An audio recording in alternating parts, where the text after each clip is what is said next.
What is up, everybody? Michael here, bringing you a new series on this channel, or if you're listening to this, a new series to listen to. Welcome to the Woodsboro Retrospective. I am here with my dear friend and co-host, Donovan Erskine. How are you doing, my friend? Michael, what's up, man? I'm so excited to be doing this. Me too, dude. We've been talking about this behind the scenes for quite a while now, and here we are. We're diving in. Yes, and if you cannot tell by the little ghost face below or from the title of this, we are going to be diving into the Scream series over these next 6 months leading up to the release of Scream 6. I almost just said Scream 5. Oh my goodness. And we've just passed that time, which is so crazy to think back that Scream 5 just came out this year. And that is kind of what sparked this whole idea. It got Donovan to come on Chew on This, my other show, which is up by now. We'd love for you guys to see it as well. And we got to talking, and now here we are doing a retrospective series on the Scream franchise. I'm so excited, my friend. Yeah, me too, man. I believe on our episode of Chew on This that we did together, I'm pretty sure we kind of like foreshadow it like towards the end. Oh, definitely. I believe I'll you're throw the like, clip in right here. I know they gave it a date. We're less than 1 year away. Dude, March 31st. I'm gonna say it now. You're coming back on the show to talk about Scream 6 when it comes out. We have to 100%. Do that. We have to do that. I can't wait. Just shine the bat signal in there, and I'll just like ghost face in the sky. I'll just appear in the Zoom call. Please. There you go. Yeah, I remember you're like, if we ever want to do this or talk about those movies, and I was like, I'm writing that down right now.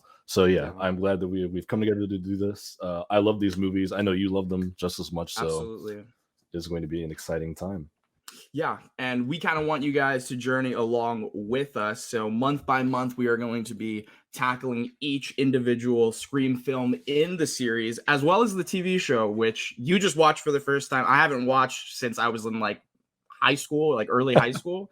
So that's going to be very fun to revisit as well. And we'll be dropping the dates and whatnot as to when they are coming out and what month will be what film. I'll probably put up on the screen right now what month we'll be tackling each film with the specific date of the episode dropping to be determined.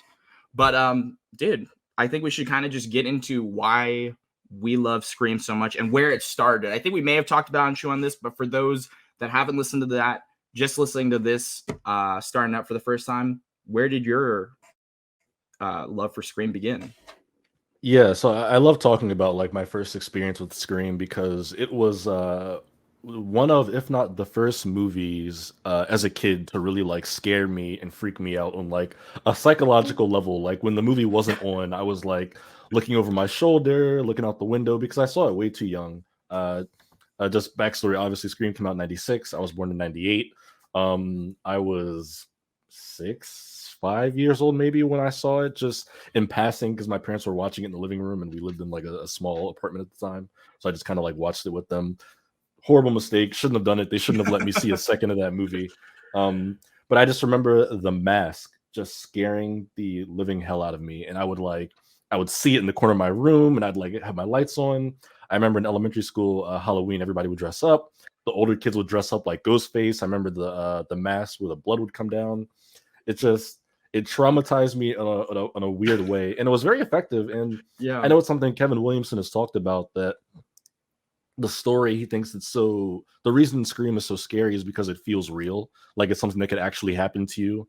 Because the concept is so simple of a person breaking into your house and stabbing you to death.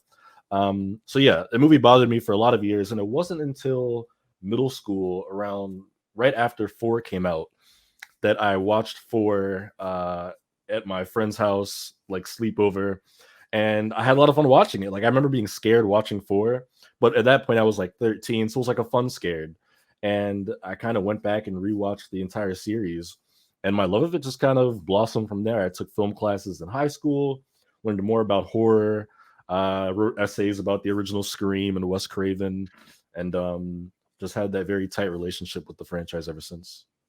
Yeah, that's great, because for me it was the same. Like started very, very young, but I couldn't watch it. And I think that's what started like the mystification of like how dope this was going to be when I finally got to see it, because we had actually been lent or loaned out a DVD of Scream 2. And I remember looking at the cover, trying to figure out whose name matched who on the poster or on the cover, because it's at the point where they would just throw all the names on there in complete wrong order. And I didn't know anything. I was a kid, so I was like, who's Neve Campbell? I'm trying to figure it out, you know? And that kind of led to me opening the thing up, looking at the DVD, of course, and then reading like the soundtrack listing of the movie and kind of like making up my own story as to what the movie would be in my head based off of that. And it kind of spoiled, obviously, who the eventual killer of Scream 2 was. And we won't say it here. We'll save it for our Scream 2 episode, just in case you guys haven't watched Scream and you want to do it along with us for the first time. Oh, yeah. Sure. Which is also like a very exciting thing that I just thought about right before we started recording, is that for a lot of people, this may be their first introduction to the Scream series as a whole. And we would love to, you know, share our love for it with you guys. And I kind of think that's where this show spawned from us being little kids and being either horrified or mystified by Ghostface's presence in itself, whether it be a male or a female killer. Ghostface as a symbol is always so iconic and simple, and I think that lends well to what you said about how realistic, in a sense, that it does feel that a killer could be in your group of friends, and it's just a very simple Halloween costume, one that can be disposed of very fast and put on very fast. And that's one of the things I love about this series as a whole, is that Ghostface element as a figure embodied by different characters. In talking about that, I think we should talk about what makes Scream so special for us now that we've seen all of these films. Yeah, I think for me, I was always intrigued by the meta aspect of it, which is obviously, I think, probably what Scream is most known for at this point. It was just very like late in Wes Craven's career that movie came out. I mean, he'd already done Nightmare on Elm Street, The Hills Have Eyes. Like, he was already solidified as like a horror great when he made Scream. And it was really a perfect time for his career, because obviously slashers were they fall on the wayside. And the way that movie just kind of rejuvenated a subgenre, I've always thought was so damn cool. And how every Scream movie has almost been like a temperature check of like what modern horror is like at that time. Like, Scream is so reflective of 90s horror, and even 80s, and a lot of the movies it riffs off of from 80s and 70s. But then you even go to Scream 2022, where you're getting like your references to The Witch and The Babadook. So I've always liked how Scream also kind of just feels like a bookmark for that place and time in horror, which is always really intrigued me. Yeah, very good point. I think it even goes beyond just horror. I think the casting of all these movies throughout the generations that this series has gone on has been so relevant to the time and been so perfect for the time. I think obviously in Scream 5, Jenna Ortega is kind of, I guess it does tie back to horror, because she is kind of the new Scream queen or horror icon of right now, with so many movies dropping left and right that she's been a part of in the horror genre. And when you look back at Scream 2 and 3, getting a lot of TV stars of that era involved and kind of reshaping their perception to modern audiences as well. And I think we'll probably talk about this once we get to Scream 1 and Scream 2. It's very interesting to see how these actors over the course of their career have made little changes and done little alterations to their characters to kind of fit more with the times. And Kevin Williamson has always done a good job of bringing the characters through the times. Even, I mean, you could say in the weakest Scream entry, you may beg to differ, but I feel like it's very consistent and it stays natural for the most part. And it kind of is what makes it hilarious when Scream kind of tries to retcon itself and it doesn't go naturally, is how kind of you're trying to figure out this puzzle of a timeline in your head, is like, when could this have happened? When could this have happened? And it becomes a whole new mystery to uncover. With every rewatch of the movies, it kind of gets more fun to dive into that web a little bit too. It is, and it's funny because I do praise the movies for being like realistic, like relatively speaking, right, to other horror movies. But there definitely is like a bit of a more mystery behind the logistics of a lot of it, right? Whenever you try to put the pieces Of together, course. I remember watching a YouTube series about like who killed who in every Scream movie, where was this character when that happens. And Mhm. it's like when you dig into the puzzle of it, it's like a lot of movie pieces. You're like, oh wow, so that dude drove like 12 miles at 2 a.m. to be here at 6 in the morning. Then went Yeah. back home. So there's a lot going on behind the scenes, but I like your point about the characters because that's something I forgot about. I think the characters themselves is kind of a big thing that Scream apart from me, right? Because I mean, most horror franchises have a leading lady or leading group of friends or whatever. Mhm. But I think there's something about the Scream series where it feels like that story genuinely revolves around Sidney Prescott, Gail Weathers, Dewey Riley, and a handful of other people that were lucky enough to be in more than one movie. Um, Yeah. but they don't feel like, uh, I guess, tools for Ghostface to play with. It's really the other way around, right? And I think I mentioned it on Chewing This. I love A Nightmare on Elm Street to death. It's one of my favorite horror movies. But it's like the Freddy Krueger show. And every Nightmare on Elm Street movie is the Freddy Totally. Krueger show. You'll get Nancy in most of them, not all.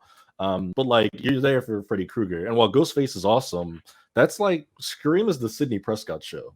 Like when you watch Most those definitely. movies, it feels ironic saying that, obviously, with the unfortunate news she's Sadly, about to yeah. say. But At least at and I'm this sure, moment in time, yeah. yeah, I'm sure we'll talk about that at some point. But it is the Sidney Prescott show, and in all those movies, she's at the heart of that story, uh, which I think has kind of helped me like emotionally connect and resonate with that story more than other horror films. I think.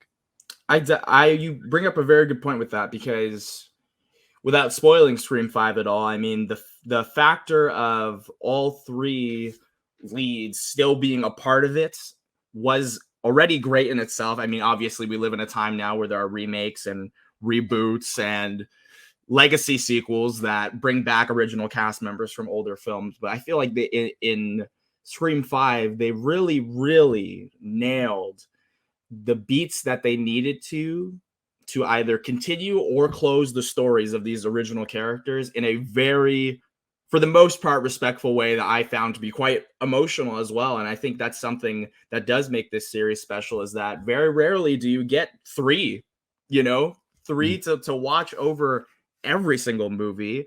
And you're kind of just waiting for the pin to drop on one of them in fear and very strong emotion because of how much you care about them by the next movie and the next movie following it.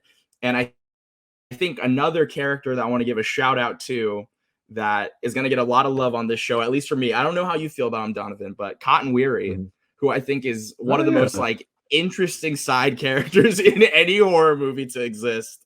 He's just an enigma of a man, and yeah, I can't wait to dive into that as well.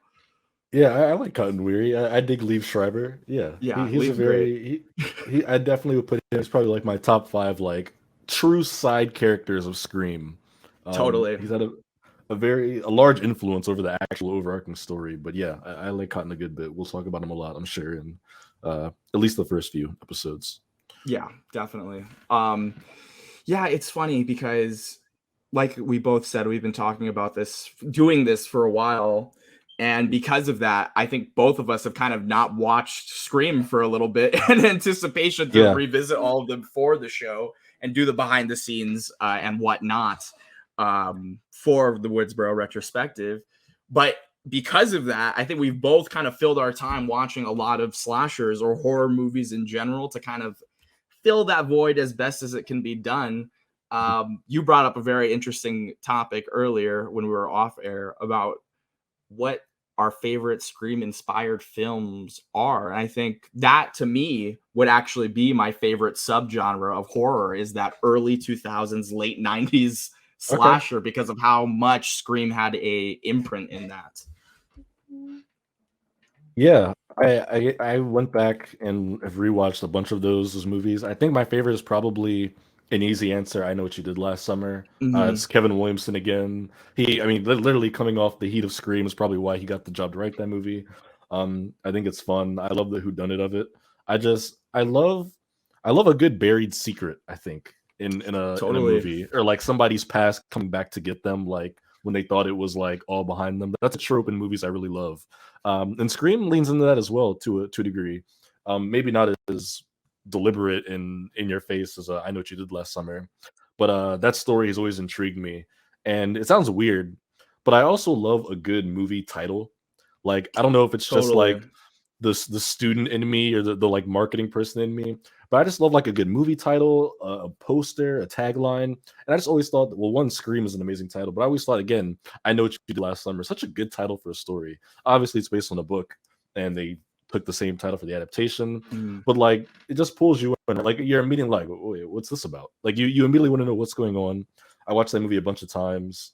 I know they've taken a couple other crack at it. It had a sequel, had a show come out like last year that I haven't watched yet. I'm Yeah, afraid that to. got canceled like immediately, sadly. Yeah. I haven't watched it either. I hope it's good. But yeah, that's probably my main one. Is I Know What You Did Last Summer. But I even watched some films older than Scream, which I guess Scream or were inspired movies that inspired Scream to a degree, like a Mhm. Mute Witness, um, Nice. which is I believe it was like a year or two older than Scream. But I know there's like a chase scene in that. There was kind of the inspiration behind the Gale chase in Scream 2. So yeah, I like you said, I haven't been watching any Scream movies, and it's funny because I'm getting a new TV this week. I'm getting like this Oh, nice TV for nice. my living room, and I'm like already thinking about what I want to like watch on it first. And I'm like, I've got that like 4K Scream The 5 like timing of it lines Blu-ray, up, my but friend. Yep. I'm like I gotta wait. I was like, I'm gonna hold off for like a couple months until we Yeah, watch for the series. But I'm excited to kind of go in and watch them with semi-fresh eyes, I guess you could say. definitely. Yeah. I actually didn't think about talking about the movies that may have inspired Scream. And I actually visited a film during, I think it was this year, maybe way earlier this year, called Angst. And we're gonna be playing footage for like all this stuff as we're talking about them as well. But Angst is like I think it's like a 70s or like early 80s horror film, and it's loosely based on a true Yeah. story. It's a home invasion movie, and it takes it like super real and super brutal and slow. And in a lot of ways, I do think that Scream has elements of that, but obviously way more nuanced and way more with a comedic edge to it as well, a very dark comedic edge. But in watching that, it's kind of crazy to see how the genre has taken its turns, evolved, devolved. And in bringing up I Know What You Did Last Summer, I mean, that's one of my favorite Scream inspired films as well. One of my favorite like horror films in general, even though it's not the best Yeah, movie honestly. per se. It's definitely one that I revisit often. And even the sequel, I just rewatched that for the first time in over a decade, probably. And it really made me laugh. It was so fun. And in terms of new watches, Urban Legend, which I think I told you about with Jared Yeah. Leto and Joshua Jackson, as well as Marisha Gayheart and oh my goodness, what's her name? Tara Reid from American Pie. She's in it as well. Oh, really? And it is Yeah, she's a not. really, really fun movie. And it does have that extra twisty element as well, similar to I Know What You Did Last Summer. And I won't spoil it for anyone who hasn't watched either movie, but obviously there's always got to be a cataclysmic event that kind of brings in all these characters together or ties them all together in one way or another. And kind of the reveal of that in Urban Legend and how that plays out is what made that experience so fun to me and got me even more excited to go back into doing Scream. And it's in my opinion too, and this is something we talked about a couple weeks ago off air.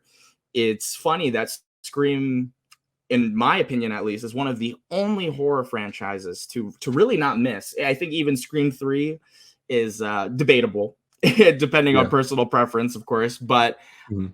in terms of capturing what they wanted to do with the limitations at hand, especially for Scream 3, I think the Scream series as a whole has stayed relatively consistent in its quality. Oh yeah, 100%. And that's why I no shame in saying like it's my favorite horror series easily. And Mm, because there's only 5 movies, soon to be 6. But I'm with you. I don't think they've really like missed in a sense that like there's no awful, godforsaken, unwatchable Scream movie at this point, right? Whereas like I love Halloween, but like there's some Halloween movies that I'm like I cannot sit through again. I watched them. It was yeah, painful. I some don't are want to watch them again. very, very tough. Yeah, and it's sad to say, but you can say that about a lot of major horror franchises. I could say that Mm, about Friday the 13th. I can say that about A Nightmare on Elm Street. I can say that about Saw, which I love Saw, but I can say that about a lot of those sequels. Scream is the only one where like every movie I can sit down and get a lot out of. I can enjoy. Now, of course, that's also thanks to just sheer volume. There's double-digit movies in all those mhm, franchises I just named, except for Saw until like next year, I think. mhm. And there's only 5 Scream movies. But yeah, it's a consistent quality over the last 26 years now that we've been getting these movies. Yeah. But yeah, quality I is. think I think it has a lot to do with the creative heads behind the creation of Scream being Kevin Williamson and Wes Craven.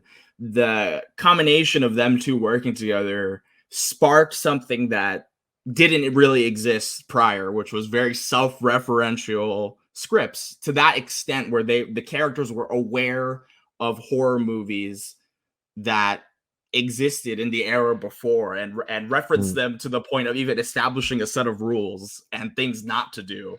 yeah. And the idea of that adds a whole new layer of fun because when someone does something in one of those future Scream movies where they say "I'll be right back," or Yeah. whatever it may be, the lover card, it's always the boyfriend kind of thing, is something that kind of keeps you on your toes, and is always going to be like an added element to each of these. And I think that's why when you bring up all those horror franchises, the one that came to my mind that I'm surprised you didn't name was Texas Chainsaw, which is probably like Oh the most yeah. like brutally Oh yeah. inconsistent Oh yeah. horror franchises ever. And I just like kind of took a plunge into watching some of them this year too, to kind of spread my horror knowledge and acumen a little bit before doing a podcast on Scream. Yeah. And it is funny to see like how little direction and adoration there is for the earlier films as the series progresses. And I think Scream has always shown love to Wes, especially in this new one. And I think that's what's made me stick with it for so long and be so content and happy with it. Yeah, when I think of Texas Chainsaw, it's like the Godfather meme. Like, look how they massacred my boy. Mm-hmm. Because I love that 1974 original Oh, it's so trilogy. good. That is like in my top five favorite horror movies ever. But yeah, the way that Scream balances horror and comedy is so. I mean, I don't think you can overstate how well it's done and how much it does for like that franchise. Because it also kind of works as like an olive branch where it's scary but it's like scary in a way that I think is palatable. Like you could watch it. It could be Definitely. like a first horror movie if you're like on that cusp of like I don't know, like young adult, teenage, whatever age you are comfortable to get into horror movies, because it really is funny to watch when Ghostface gets hit with like a dresser and goes flying down the staircase. Yeah. Um, but they do hit you with those scary moments, and obviously it's all deliberate. It's referencing a lot of horror movies from the past, and something that I believe Wes Craven and Kevin Williamson talked about on one of the commentaries. I believe it's the first one. Um, is that Scream is kind of designed in a way that the characters do things that the audience would do, right? When you're watching a movie and you're like, oh, don't go in Mhm. there, or you're not supposed to like answer the phone, or blah blah blah. It's the characters in the movie do that, and in most cases they still bite it, and it's supposed to be like kind of a like telling the audience like you wouldn't survive this still, like you know how it works, you know how horror movies Yeah. go, but like you're gonna get got, um which I love about those movies. And yeah, I think the comedy and horror of it all is really good, even and it stayed consistent. I think it's no coincidence that like the only movie Kevin Williamson was not involved in really, 3, is the one looked at as the worst. But Mhm. even then, a lot of Wes Craven's charm behind the camera shines through in that movie, and we'll probably talk about it more with specific episodes. But there's such like a rich backstory to every Scream movie's like scripts, Yeah. on set, like story changes at the last minute, leaks. So it really is a miracle, I think, that the movies are as good as they are, because it's usually not the case. Definitely. I think it's even a miracle that the series exists still. I think Mhm. many people after Scream 4, which is a movie that we both really, really enjoy. Scream I 4. think most people enjoy that were fans of the series. I think after that, they kind of took like a huge step back and break and re-evaluation of Scream, especially after the passing of Wes Craven, sadly.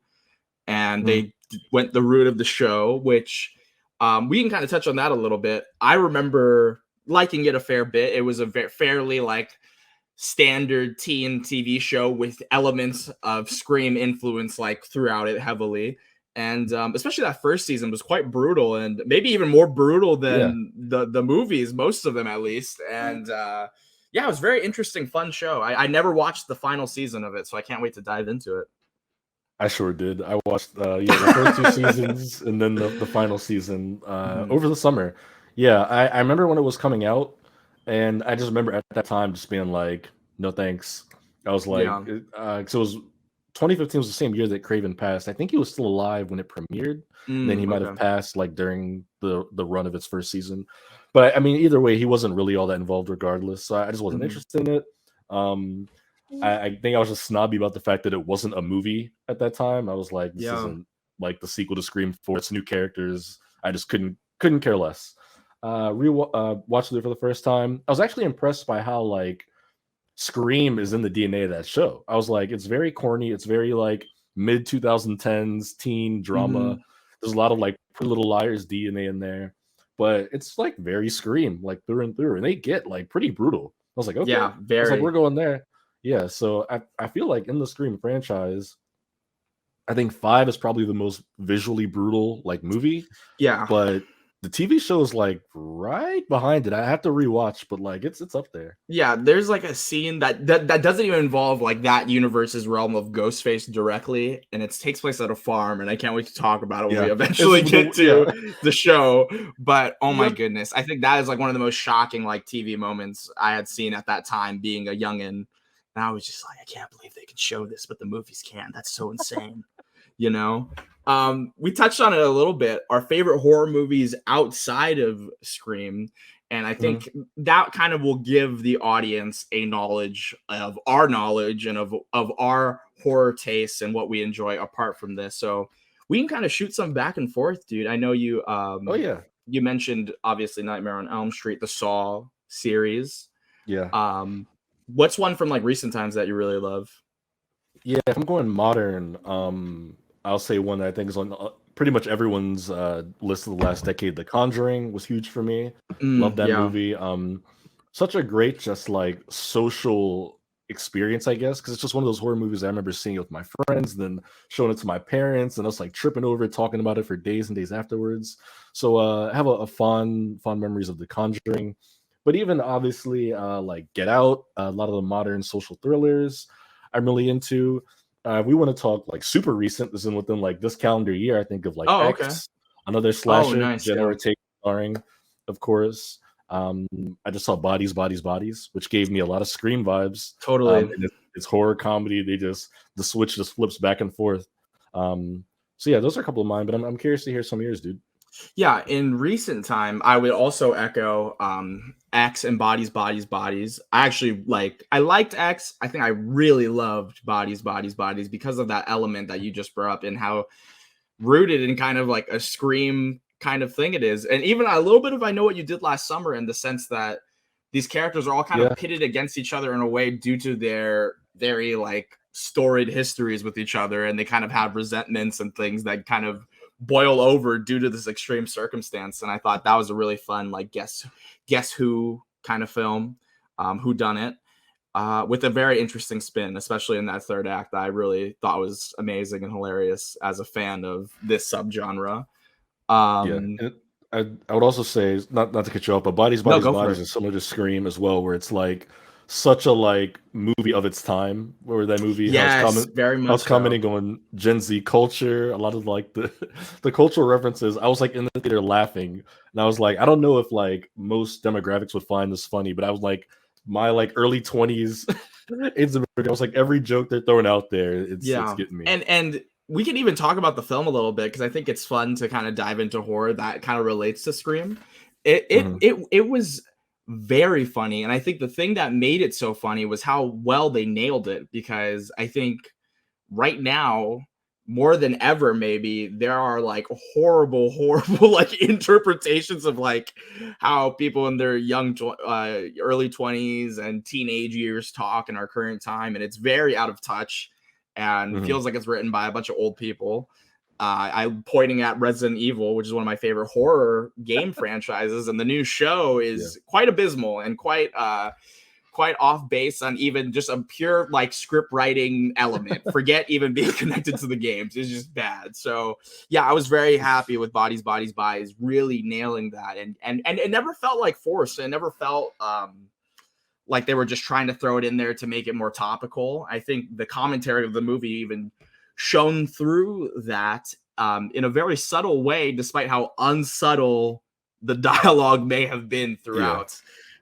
So yeah, that's one that I really loved from recent years. Obviously, like Ari Aster's films, Midsommar and Hereditary, were ones that I found Yeah. to be masterful, for especially from a directing standpoint. With Midsommar, I just was blown away by what they're able to accomplish with that movie. What if we dial it back a couple years? What do you think are some from like maybe like the 2000s era? Because I feel like I have a whole bunch of those.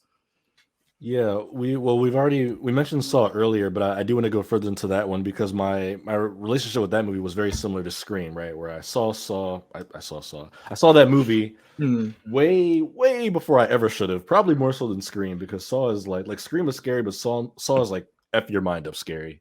And I saw that movie around '04 when it came out. My Oh wow. parents had it and they showed it to us. My parents they got a kick out of like showing us horror movies. They It's want to so see you messed guys up. suffer. Yeah, I told them today, I was like, that wasn't like good parenting, you know that, right?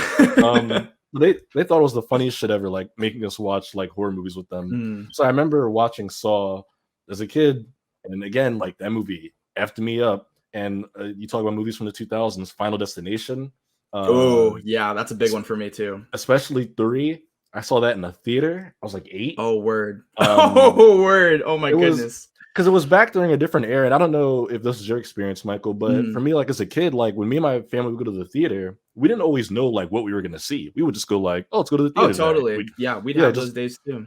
you just get dressed, you go there, and you see what's showing. Something I would never in a million years do today, but that's just what we did. And I remember going and then being like, "Oh, let's vote," and everyone voting for Final Destination 3, and me voting for like Big Mama's House 2, and and Another like forgotten franchise. yeah, yeah. Where's my Big Mama's House requel Yeah, at? we need one, Actually, now guys. that I Come think about on. it. But yeah, and I had to watch Final Destination 3 in the theater, Oh and I was man. like, that movie gave me a fear of roller coasters. I hadn't been on one at that point in my life, Oh no. See, that and sucks. That since sucks. then, I've probably been on a roller coaster 3, maybe 4 times in my life since Mhm. '06 when that movie came out. It's one of those where like it gets in your head, and It those just movies are sticks with meant you. to like yeah they're meant to like fuck you up mentally because they put people in everyday scenarios and Totally. their body LASIK gets eye ripped. surgery, Yeah, which I'll exactly. never do now. Yeah, I wear Yeah. glasses, and people are like, "You ever consider LASIK?" I'm like, "No, I really haven't. I think I'll just wear glasses Yeah, I was for gonna the say rest of my tell life." that to poor Olivia from Final Destination 5 because she did not enjoy her LASIK at all, sadly.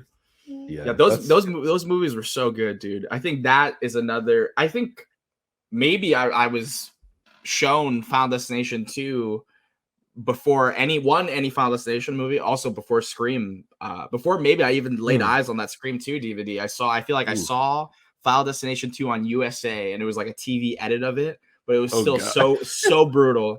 It was still so brutal, and obviously that opening scene has instilled a perpetual fear into everyone from our generation of logs on on trucks yeah. forever.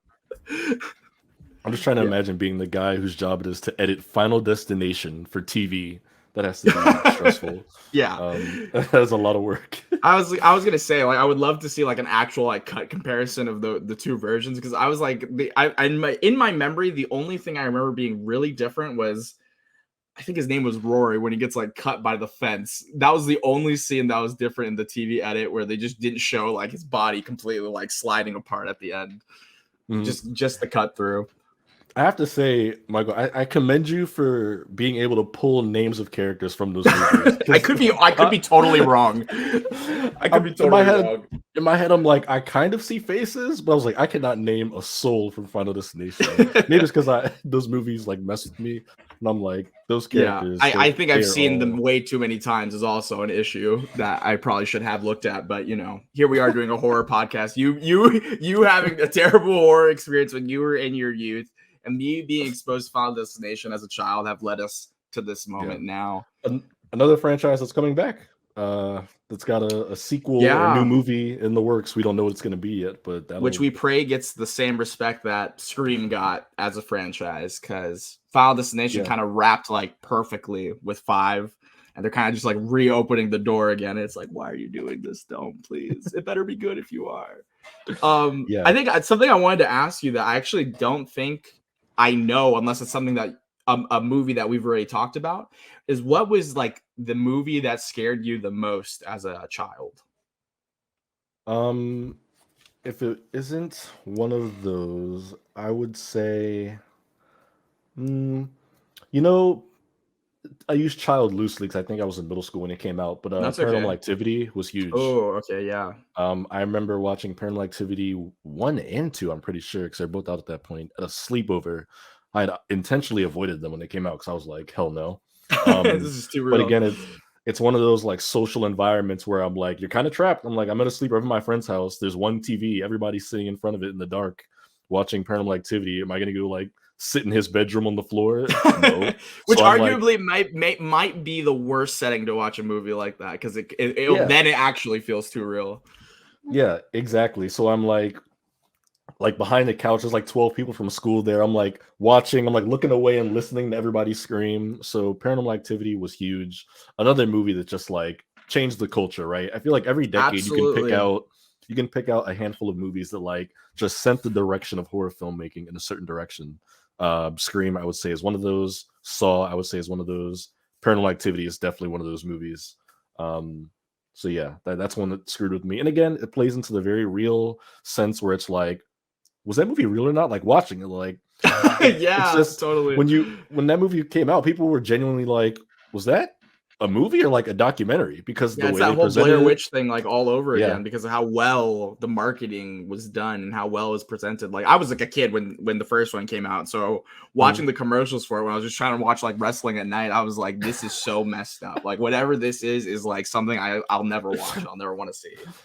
Yeah, and I also have such just a deep respect for movies that are made on like a shoestring budget, whatever the Yeah. reason, whether it's a studio issue or just like fresh out of film school.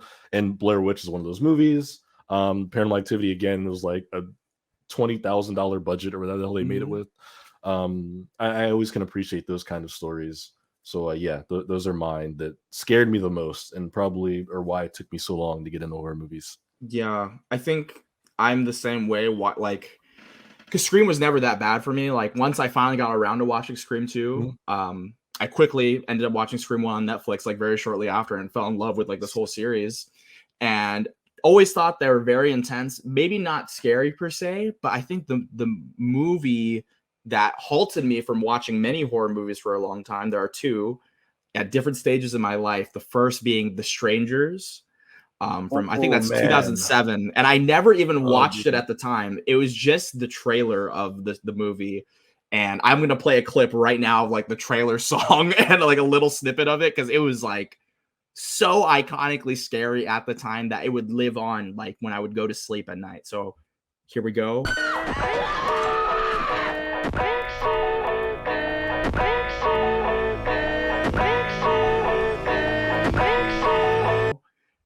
That's just how bad it was. And I remember seeing like the girl on the swing like in my nightmares for such a long time.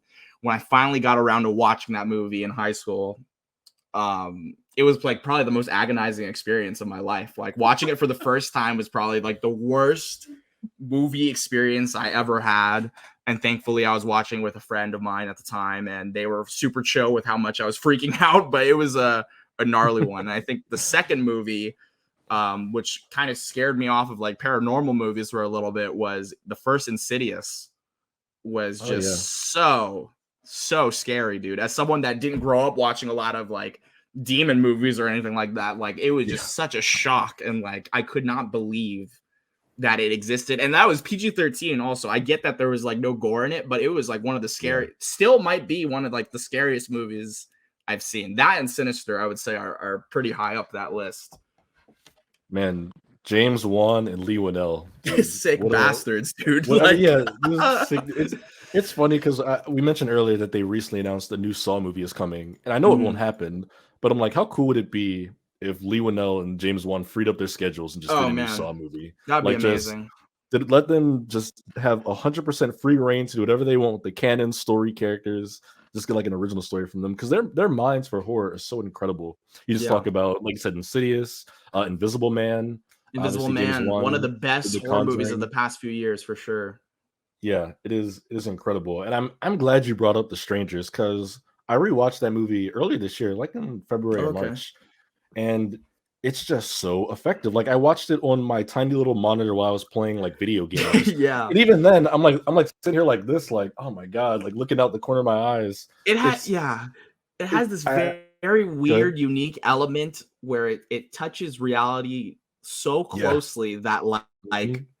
you just start seeing stuff. Like you just said, like in the corner of your room, you're like, what's going on? Is there someone in my house? Every little noise. And the fact that a lot of the gimmick was, which is why I think the movie doesn't work for a lot of people, is that there was just a lot of like standing around and like watching, you know what I mean? And I think to Yeah. me, that's more scary than anything that you could show me beyond that. The fact that she has no knowledge of anyone standing behind her in her own kitchen and he's just Yes. like sitting there, dude. So like like the stranger does those shots right where like the character in the foreground is the focus and you just see like Mm, half a figure in the background, like Michael Myers style peeking like yeah. through a door. Those kind of shots are so effective for me in horror, and that's why I'm so thankful for our episode of Chew on this, because you pointed me to the Scream 4 alternate opening, Oh which man, says yeah. that exact thing where a character opens a fridge and closes it, and obviously the fridge reveal is a horror staple.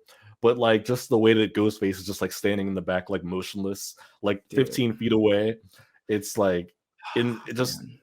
or I'm sure we'll probably talk about that scene for like 30 minutes in the Oh, actual Scream absolutely. Yeah. I episode. was gonna say There's just it, something so cold and deeply disturbing about those kind of yeah. shots. I love it.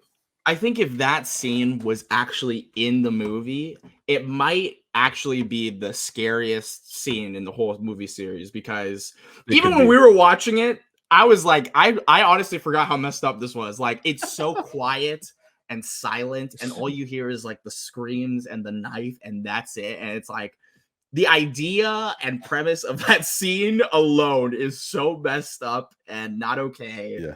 And maybe it was right that they cut it out of the movie because I think it sets a very distinct tone, more akin to like Yeah. something like The Strangers than Scream. But wow, it Yeah. was very successful. I still love the opening of the actual movie, but that was insane, absolutely Yeah. riveting stuff. I totally get why they went with the other option, because yeah, Scream is lighthearted horror. There was nothing that was lighthearted and like you or know, fun about that.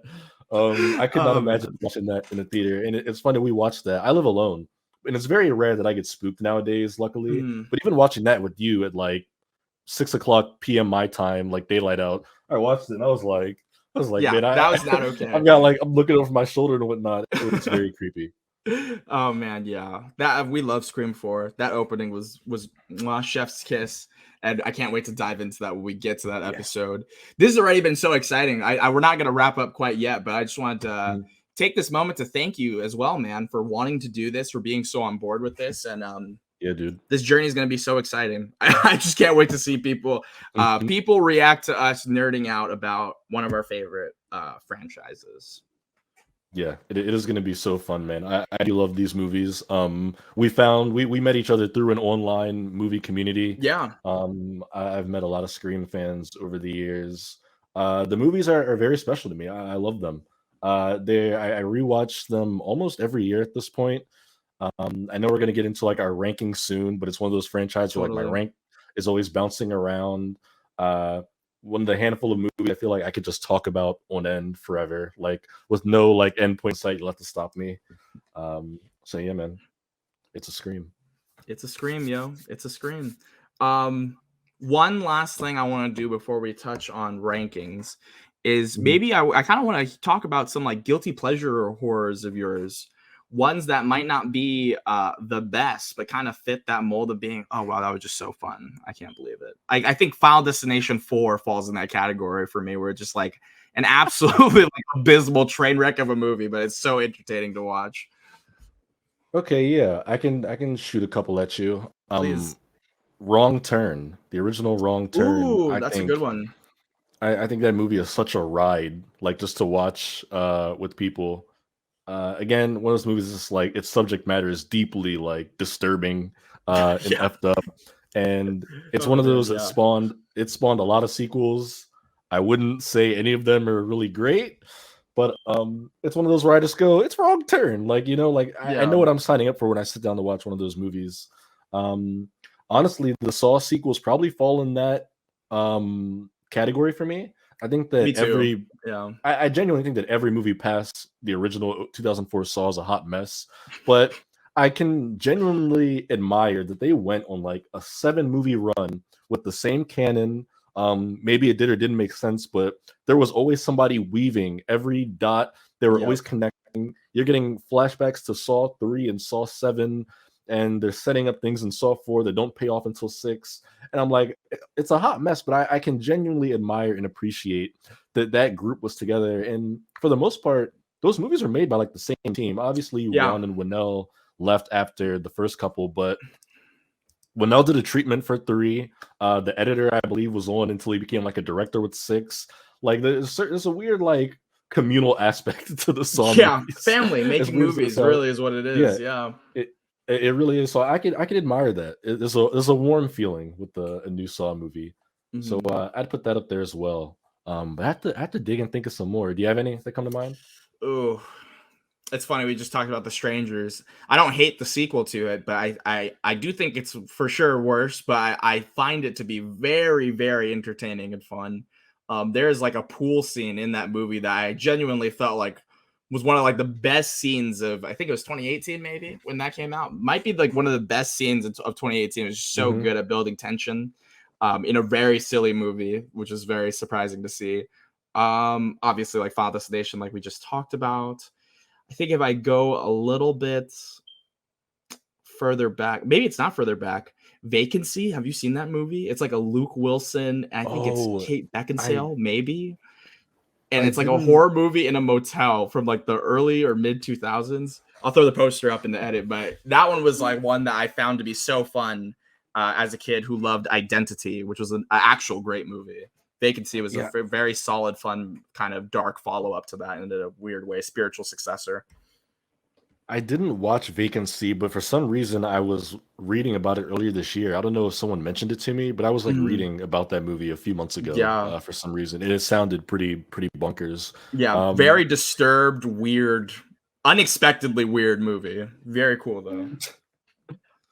Another one that comes to mind, another one that my parents love, probably more than anyone should love a movie, is Leprechaun. The Leprechaun movies are so funny to me. Oh so man, funny. Leprechaun.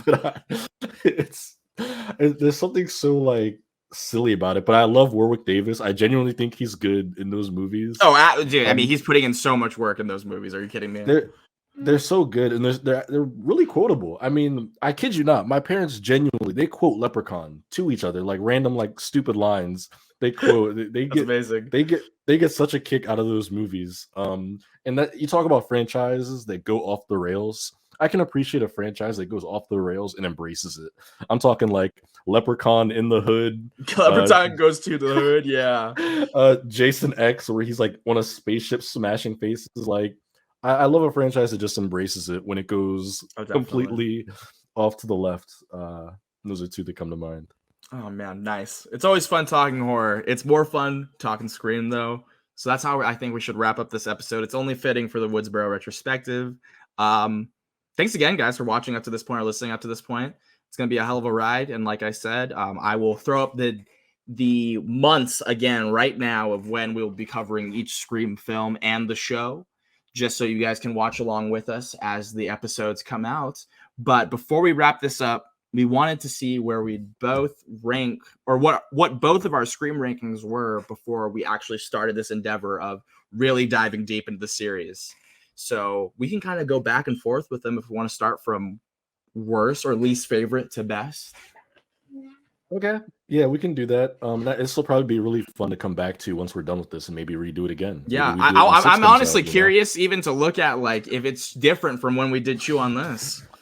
Maybe right. Could you imagine if we give a different list? It's like, I'd say it's possible. It could happen. I think if we're starting with least favorite, it won't be controversial. I'll say 3. Scream 3 probably my least favorite. I will also say 3. Now I say it's my least favorite. I'm immediately gonna say a bunch of things I like about it. Carrie Fisher cameo, you put her in a movie, I'm automatically it's a step above for me in that regard. I genuinely liked the move to Los Angeles. I thought it was a very interesting outside the box move. With the setting potentially getting stale. And I think that Nev Campbell's great in it. I'll say Scream 3 is my least favorite. Because it commits the one sin that I just don't like in franchises is when they retcon things, Oof. but they Yeah. do it in a way where they were like, oh no, that's always what was happening, like behind the scenes that you didn't see. And I'm like, no, it wasn't. I'm like, no, Yeah. it was not. I'm not gonna say what. We'll get to it in that episode. We I'm will. like, that's not what was happening when you made the original movie. Whatever. So yeah, but you, Yeah. sir. Scream 3 as well would be my least favorite for the reason that you just mentioned, being a very large part of why I don't like that movie particularly. I think there is an element of the mystery that is very, very, it's just like so silly and distant from reality to even buy into in this universe, and it involves a voice changer, and that's all I'll say about it for now, because I think that is like one of the worst Oh things man, that that's ever happened to these movies, is oh that man, cursed voice that's gonna. changer. Oh boy, I'm Yeah. not gonna dig into it because it's gonna be a great discussion in our episode. Mhm. I thought the voice changer was so funny in that movie. I Yeah, liked it. it's I thought hilarious. It is so, and the way I they liked it. explain it, like in a brief line, is just so funny. The delivery of it, the writing of it, it's amazing. So yeah, that's something I both love and do not love about Scream 3. I think the kills are pretty fun for the most part. There's like a really fun chase in it toward the beginning with Jenny McCarthy.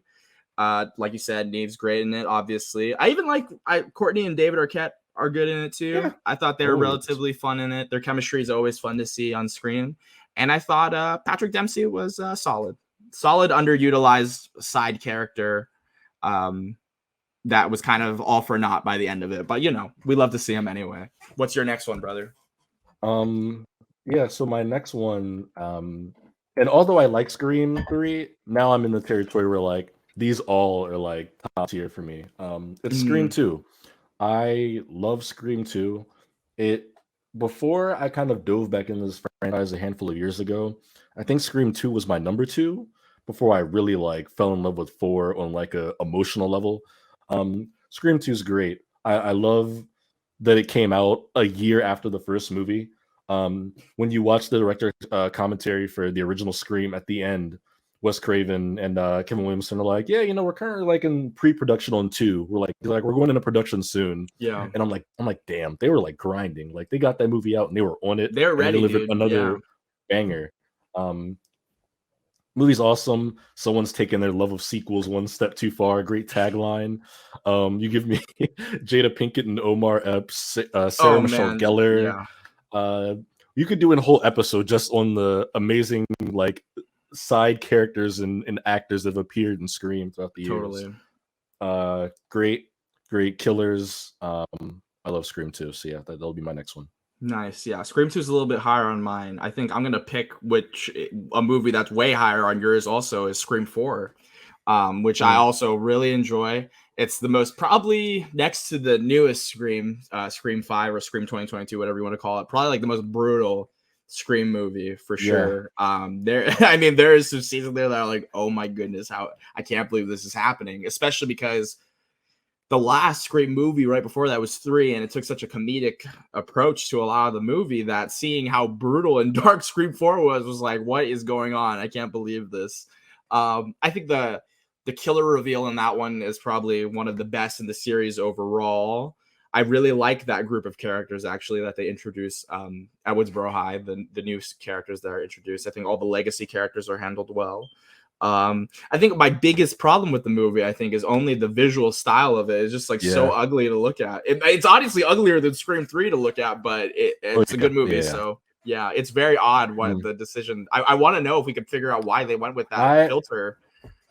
I've tried to get to the bottom of that, and I've read conflicting opinions. I need to track down the commentary for it because apparently they talked about it there. I'll get into it more on our episode Yeah, for Scream definitely. 4. But some people are of the mind that it just looks like that because it's not good and they just made it look bad. But I then other just didn't people know what they were doing. I've seen other people say that like, oh, like they were trying to make it look like a lot of the cheap horror like movies of the like early 2010s. And I'm like, I guess, but I'm like, I feel like that might be a step too far because you kind of did yourself a I was disservice. gonna I say don't know. it might look. Well, I mean, The Apparition might be like the worst movie of like the early 2010s in general, and I'm convinced that it apparition. honestly might look better than Scream 4. So I want to know the actual Yeah, story behind that. It's very interesting. yeah, but it's a perfect springboard because that's my next one, Scream 4. Awesome. I have a Scream 4 poster in my hall in my living room, right next to my Spider-Man Into the Spider-Verse poster. Um, Fitting, great I combo. to stick with my tagline theme, new decade, new rules. It's great. It's got a sharp poster. Um, Probably up until this past January, my favorite cast in a Scream movie. I Oh mean, you give me wow, Allison Brie, Emma Roberts, Hayden Panettiere, yeah, who might play my favorite side character in the franchise. good I call. guess I we'll totally could see if see that that. Yeah, we'll see how that opinion holds true a year from now. So good having it's weird because like Scream 5 brought the original cast back, but like Scream 4 did that first. It also brought the original cast back. yeah, All very cool like parts of their lives.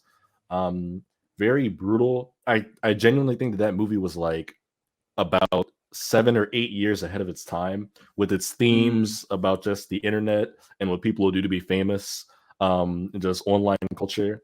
A lot of those messages I think would have rang true if they came out in like 2017 instead of 2011. It's the least earning movie in the franchise. It's why we didn't get five for another decade. yeah. But damn, I love Scream 4. That movie is so good. I respect it, dude. Scream 4 is awesome. It's a movie that I definitely have appreciated a lot more every time I've seen it, and I've enjoyed it a lot more and been able to look past the filter and really dig Yeah. into the fun that that movie has. My next two is where I think this is like the most like flip flopped ones right here, right below my number one film. I think today for this episode, I'm gonna say Scream 5 at that spot. Such a Yeah. good, I wouldn't even say reinvention, just kind of like a very good continuation of where they picked off after Scream 4, with one of maybe like the best openings since the original, in my opinion. Next to that Scream 2 opening, I think those two are just so good in different ways. I think in Scream 5, they really went back to the simplicity of it all. And with respectful homages throughout, I think that Wes's Dylan Minnette's main scene in that movie is one of my favorite horror movie scenes, kind of playing on the idea of tropes and of also this movie series and of your expectations of it. Um, One of the coolest scenes I think I've seen in a theater this year. And it's a movie that I've rewatched like 4 times since it came Oh out. yeah. I really, Yep. really liked it, dude. I guess I was making up for lost time trying to catch up to my watches for Scream 1 and 2. But yeah, Mhm. like you said, the new cast for this is probably now like, yeah, my favorite cast since the first two. Um, Mhm. and they absolutely killed it. Obviously, Mikey Madison, Jenna Ortega, Jack Quaid would be the standouts for me. Mason Gooding as well, and I forget the actress that played his sister, but she was Jasmine Savoy Brown Jasmine Savoy. is Yeah, she was Mindy. Yeah. fantastic as well. So yeah, I really love the movie. I thought it was very respectful to the legacy characters. I know that's like a high point of contention, I guess, when it comes to this movie specifically. Oh yeah, I But guess so. I felt like they did a relatively good job, and I think when you make a movie like this, not everyone's going to be happy in general. I know like people were complaining about Sydney's limited screen time and yada yada yada, whatever the Yeah, yeah. complaints may be. But I felt so satisfied by the end of it. Even the credits, like I got so emotional seeing like just like the basic, like bare bones, like short little like video turning to a still image of the Yeah. actor and the name on the Celeste. side with a great like rock track behind it. Oh yeah, man. I just felt so good. It was like basically like it was just a good 2 months because we got Spider-Man the month before for my Yeah, we did. nostalgia as well. And then in January we got Yeah. this. So I feel like my nostalgia limit has reached its end at this point now because everyone has tried to replicate those feelings. But at the time, Yeah. I was in just like in love with this movie. So yeah, definitely love it. One of the best in the series and is interchangeable with my next pick. So yeah. I'm gonna try not to reiterate too many of your points, but yeah, five is I went first, so I'm a step ahead right now. Scream 5 or Scream 2022. It's Mm. my second favorite, I'll say, in the franchise right Yeah. now. I smiled so hard watching that Yeah, movie in man. It was theaters so for the fun. first time. That movie made me so happy. I was going through like a range of emotions leading up to that movie coming out from like in 2019 when they announced like Spyglass was taking it. It was finally going to happen Mm. after years of rumors of Blumhouse and blah blah blah. That was like they're actually making it. I love Ready or Not, so Radio Silence doing it. I just feel like that movie gives me everything I want on every level. Everything down to the killer reveals. so good. I'll probably dive into this as we get into the movies, but like maybe I'm just a very gullible movie watcher, but I feel like I'm more or less surprised by almost all the reveals, at least my first time around. I know that that's always, I feel like that's something people tend to like grade the Scream movies on, like, oh yeah, I Mm, knew it was this character from the trailer. In my head, I'm always like, I'm never sure until they take the mask off. yeah. Like I think this I one did a was, really good job of that too, in my yeah, opinion. it's yeah, so good. I could I could wax poetic about Scream 2022, but yeah, I'm in love with that cast. Everybody involved with the filmmakers. I think they honored Wes Craven's legacy excellently. I'm Mm. glad that Kevin Williamson is there as a producer. I think that young cast is perfect. I'm so glad that they're getting a sequel, and I am over the moon about everything Scream 2022. So that is my second favorite Yeah, of the absolutely. franchise. I'm honestly so happy that we don't have to wait another like 7 years to get a Yeah, another because it movie. it actually made money. Who would have Yeah, thought? who would have thunk it? I mean, they had the formula and they did it right. I like I just said, that could on another day could easily now be my number two, but because I think of like pure childhood nostalgia and it being the reason like why it started, like my love for Scream in the first place, like Scream 2 just has to be like a tad higher just by a little bit Yeah, because oh man, dude. I mean, going back to the intro again, like this opening of Scream 2 is like both hilarious and horrific. Like it is like easily like maybe the most disturbing one out of all the openings, and it is just like so really messed up. visceral and real, and a great commentary on audience and our perception of violence in media. Mm, Um, Before that was also like a huge topic too. I think Scream has always been kind of on top of societal issues and the change in its audience as the movies have gone on, like you said, and they're kind of in the know about it very well and very in touch. Great supporting characters. I love Jerry O'Connell in this movie as Derek, Sid's new boyfriend. I think he's so like perfect for that, like, is he or is he not role in this movie. Sarah Michelle Gellar, she's so good. Jada Pinkett and Omar Epps, like you said in that intro, are phenomenal. yeah, Then you get, the classic characters back in a new setting with new rules. It's a sequel. And I think that they did everything a horror sequel needed to do. And as someone that was also introduced to it first before seeing the first film, I feel like it doesn't really rely on. I'll say it obviously references the original film, and the reveals toward the end obviously tie back into that original film. But I feel like it is one of the Scream movies you could watch. I think more, maybe not more than 4 or 5, but for sure more than 3 in the sense of just entry into it.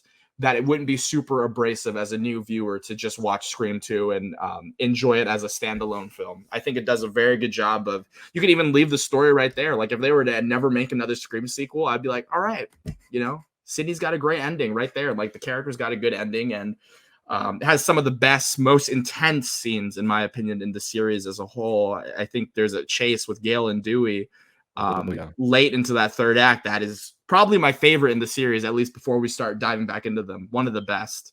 mhm, Yeah, just such a gnarly movie. So fun, maybe even more like funny than the original, in my opinion, just by a tad too. I feel like it has its moments yeah, of just being very zany and goofy. Like the caller ID scene at the beginning, I feel like it's so charming and shows how much Sydney has grown as well. So yeah, this is my one I could wax poetic about all day beyond the first. It's for sure Scream 2. But now, obviously, we got to both talk about our number one a little bit. The whole reason why we started this show, Scream. yeah, yeah. Yeah. I mean, it's a given. It's one of those where like when you start naming your list, it's like the free space on the bingo card, right? Yeah. Like we know you're putting one at the top. Though I have met people who have like 2 or 4 or whatever as their top, which is awesome. Totally. But one is definitely like the universal favorite. It's my favorite. My favorite movie ever made is Jurassic Park, and I think Scream is probably 2 or 3. It's one of my favorite movies I've ever seen. I've watched it ungodly amount of times. Uh, Yeah. I think it's scary. I think it's funny. I think it's so clever. It's so interesting. I love a good murder mystery, and Scream before everything is a great murder mystery. Even if you don't think it's scary, if you don't think it's funny, I genuinely think it's a good murder mystery. The care that went into like crafting that narrative so that it's satisfying at the end. Even them doing the double red herring with a certain character early on. If you pay attention, almost all the men in that movie wear black boots because they wanted the audience to be putting the pieces together, like, oh, that's the guy in the suit. Yeah. It's just Great on detail. every level. It's just an awesome, well-made horror movie. It's everything I love about horror. Yeah, Scream is undisputed champion for me. Cannot wait to rewatch Totally. and dive into it fully. Yeah, I think as structurally from a story and pacing aspect, like it's easily the best movie in the series. Maybe the best like directed in the series too. I feel like it has the most iconic shots, and the blocking even during the dialogue scenes kind of makes it interesting. You're kind of always like looking around to see like, is there something else going on, or is this person's intentions pure when they're having this conversation? And it gets your gears turning while the movie is going, and it does make that whodunit element of Scream so fun, and probably like the best killer or killers, depending on, obviously, like we don't want to spoil it, so we won't say how many, but it might be the most like iconic one or two people to have been the killers under the ghost face mask, in terms of how it just set the series up so perfectly for sequels, for future generations to go back and revisit it. I think it'll always keep people on their nose, and every time I show it to new people, they're never able to completely guess the ending of the film, and I think that's something that's so beautiful about it as well. And when you really get down to the nitty gritty of it, like you're saying, inspecting the boots and who killed who and whatnot, it makes the whole experience even more fun and a little more twisted too, which adds a darker, more cynical element to the whole thing. That's very interesting as well. Yeah, I'm glad you mentioned pacing because, dude, again, it's a testament to how good of a director Wes Craven was. It's insane how fast the movie flies. Every Yeah, time it's I 2 watch hours, Scream, right? yeah, it's like it's definitely it's past like 1:30, I forget, but like every time I watch that movie, I feel Insane. like it's 45 minutes Yeah. long. Every time I watch it, I'm like, wait, we're at the like third act already? Because that movie just goes. There's not like 2 minutes of wasted screen time in that. And I honestly would say the same about most of the Scream movies that Wes Craven directed. They never really dragged. Yeah. Um, The first one was 140 and the second was actually 2 hours. But I would also give that same compliment yeah, to the second movie, moving really yeah, fast as well. Yeah. Wow, yeah. man. It is absolutely bonkers. But yeah, man, it has been fun first episode. Oh man, yeah. I hope you guys are having as much fun as we are having. I had a blast. This was such a treat to do, and this is an episode where we couldn't even talk about the movies really, and we were already Yeah, over an hour. I didn't expect us to even go this long. But we were talking about how long we were gonna go before. I was like, oh, maybe, in my mind, I was like, I'll probably go like 30-ish, and we'll, try to round it out around there. Nah, this is no holds barred. We're just having good times, and I want to thank you again, dude, for doing this. This is gonna be awesome. I can't wait for the fans of this channel and of Scream to experience this with us. yeah. I can't wait to share it. I can't wait to rewatch and do like our full heavy spoiler deep dives. I can't wait to dive into just the productions. I want to talk a lot about like the stuff we don't see in the movies. I'm always looking for an outlet to talk about this stuff. It's Yeah. very exciting to me. Ever since you asked me to do Chew on this, I've had this inkling in the back of my head. I was like, we should like a Scream Yeah, like man. discussion podcast or something. So I am over the moon with excitement that we are finally getting to do it. Yeah, dude, it's been a long time Thank you. coming, because this is, one of my favorite films. Like next to X-Men, this is probably like right up there in terms of my yeah. favorite film franchises. So I've been dying to talk about this too. Mm. This is going to be a wild ride. And like you said, diving into the behind the scenes of everything is something that I've never done. So I think that's going to add a whole new element to my appreciation, even for my lesser enjoyed films in this series. I think I'm going to love them all a lot more by the time we wrap up. Thank you, Yeah, Donovan, for coming on, man. Thank you so much. And last thing I'll say, and then I'll stop talking. It's also like a fun little like victory lap to Scream 6. Like we have a new movie Yeah, I coming mean, out next year. That's what all exactly. building up to. Every day I check my phone and I'm seeing like little like there's like casting announcements or like set photos, actors posting. Yeah, So it's all we're in Scream fever season. I'd say these next totally. 6-7 months. But And definitely expect us to talk about the trailer.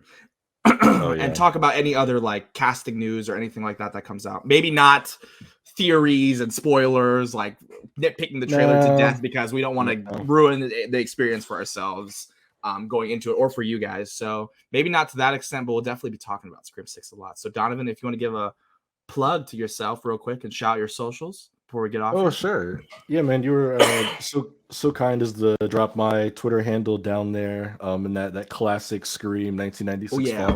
font, at Donimals _ on Twitter. That's really the only place you really need to find me. That's my main social media. I tweet about all my work stuff there. I tweet about video games a lot and movies. Mainly Scream. Whenever there's any inkling of Scream news, I probably tweet about it 4 times. So you Yeah. can count on catching all of that there. Thank you. Awesome. And you can find me obviously at my little Scream logo down below, Michael Chu for real on Twitter. Letterbox is mostly the only other place you'll really find me like very active on. So you could just follow me there at Michael Chu. And if you want to kind of look at what I do in my day-to-day sometimes, Instagram, Michael Chu _. And that's about it for this episode of the Woodsboro Retrospective. Thank you guys for coming along for this ride, and we will see you on the next one.